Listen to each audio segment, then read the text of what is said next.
I'm going to let her do the introduction here about what this escape room is about. Yeah, so this is Wigwam Escape, and we function out of the Institute for American Indian Studies located in Washington, Connecticut.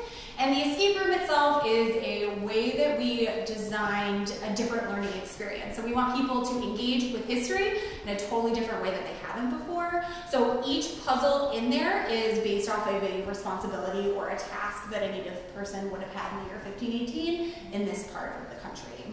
Nice. So the things that you have in there, is it actually from that century, or? That's a great question. So Griffin, our creative director, probably can answer that question a little bit better.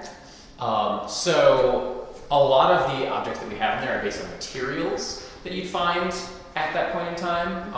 We don't use a lot of the artifacts, so to speak, in there because, you know, a lot of that stuff is stuff that you're going to see when you take a tour down the other building, and it's going to be a lot of times behind glass. We do have some of the setups of things that have been kind of uncovered through archaeology in this area, in some of the displays and kind of things you can see in the waiting area and kind of the finish up area around here too. But inside the room, you're not going to find, you know, artifacts, but you will find things that have been locally sourced.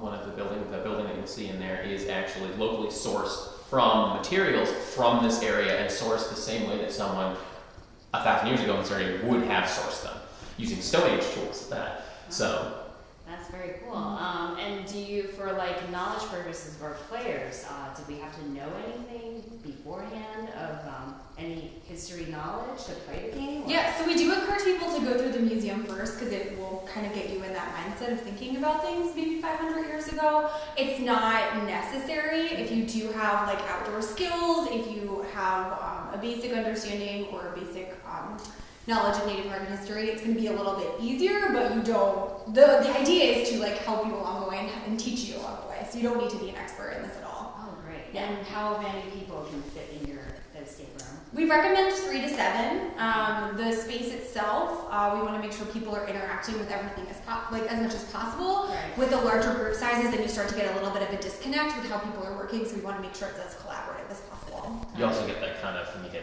you know, 8 or 9 people, then you get that kind of like pick up, put down, where everybody's kind of cycling through everything, but nobody's making too much progress. So in kind of combination with the space limit, there's also that kind of puzzle limit going on too. And what about the age, starting age? We recommend 12 and up. We're welcome to families that have kids under the age of 12, but we just want to make sure that if there is a family with someone under the age of 12, that a grown-up is in there with them or an adult is in there with them, just for safety purposes of the room and the kids themselves. Got it. Mm-hmm. So it's very like family friendly. Yeah, definitely. Awesome. Well, I mean, we're going to take a tour around the museum now, and then we're going to experience the escape room. So that's